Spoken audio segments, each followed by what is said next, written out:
C'est Exigence, un thriller de la détective privée Daisy Fortune, volume 1, écrit par Blake Pierce, lu par Caroline.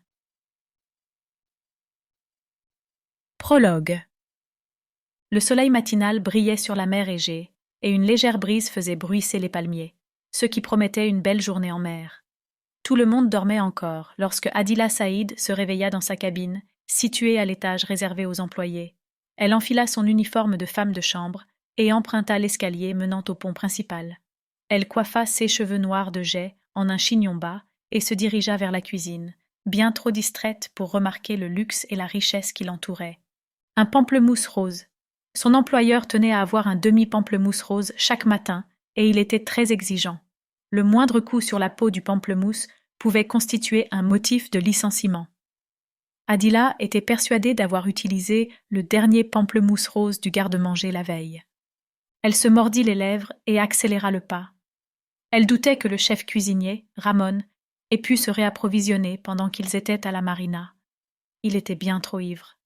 Son estomac se retourna lorsqu'elle se souvint de la façon dont il s'était approché d'elle, lui caressant le derrière alors qu'elle tentait de le contourner pour rejoindre sa cabine.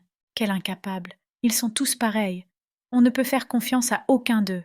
Les ronflements du cuisinier ivre résonnaient dans les couloirs, faisant trembler les murs autour d'elle. Cet homme était répugnant. Les Vandivire ne le gardaient à leur service que parce que le patriarche Vandivire, Franklin de Vandivire Holdings, raffolait de sa crème brûlée. Ramon ne se réveillait jamais à temps pour préparer le petit déjeuner et laissait la plupart du temps les autres employés accomplir essais et tâches à sa place.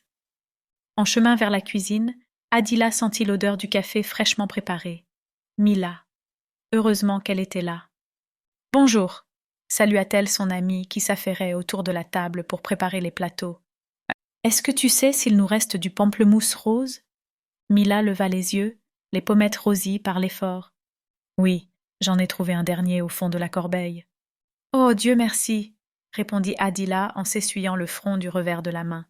« J'étais persuadée qu'on y passerait cette fois. » « Quelles sont les chances que Ramon nous rapporte un jour les ingrédients qu'il nous faut pour les excursions du week-end » demanda la petite blonde, en versant le café dans un élégant service en argent qui devait coûter plus cher que son salaire annuel.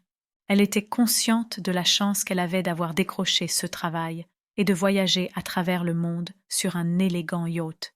Chez elle, en Syrie, la plupart des gens vivaient des situations bien pires, mais elle avait réussi à s'échapper juste à temps. De toute façon, si je m'étais aperçue que nous n'en avions plus, je serais allée en chercher moi-même, ajouta Mila. Adila la regarda, puis jeta un coup d'œil par le hublot. Elle aperçut la marina, où brillaient plusieurs yachts, et au-delà, à flanc de falaise, le somptueux domaine des Vandivire. Je pensais que nous passerions le week-end en mer.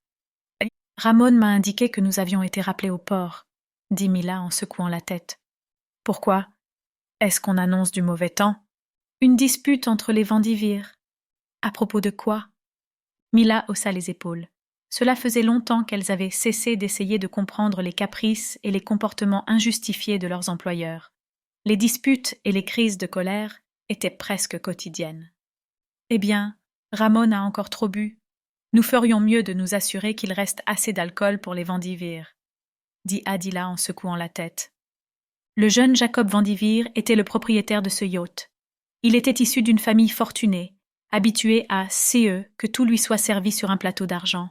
Il obtenait qu'il voulait, et lorsque ce n'était pas le cas. Adila avait vu plus d'un employé malheureux se faire renvoyer à la marina sans ménagement, et personne n'avait plus jamais entendu parler d'eux. « Tu as raison, Jacob ne dira peut-être rien, mais les autres nous le reprocheront certainement, » observa Mila. Adila lui fit signe de se taire, puis se couvrit la bouche pour retenir un gloussement. « Oh, Jacob ne me licencierait jamais. Il m'aime trop pour ça, » affirma Mila en lui faisant un clin d'œil. Adila n'en était pas si sûre. Natacha, la fiancée de Jacob, était rarement vue sans un martini à la main, même de bon matin. Mila ne cachait pas le fait qu'elle ne l'appréciait pas et plaisantait souvent à propos de ses comportements bizarres. Elle faisait beaucoup trop de commérages au goût d'Adila, qui trouvait cela bien trop risqué. Si quelqu'un les entendait... « Les plateaux sont-ils prêts ?» demanda-t-elle en les pointant du doigt. Je suis en train de préparer le mimosa de Natacha. Elle veut absolument du jus d'orange frais. Il faut encore que je le presse. Mila examina celui de Jacob. Si elles oubliaient, ne serait-ce qu'une serviette. Nous espérons que vous avez apprécié cet aperçu. Pour continuer à écouter ce livre audio sur Google Play Livres, utilisez le lien dans la description de la vidéo.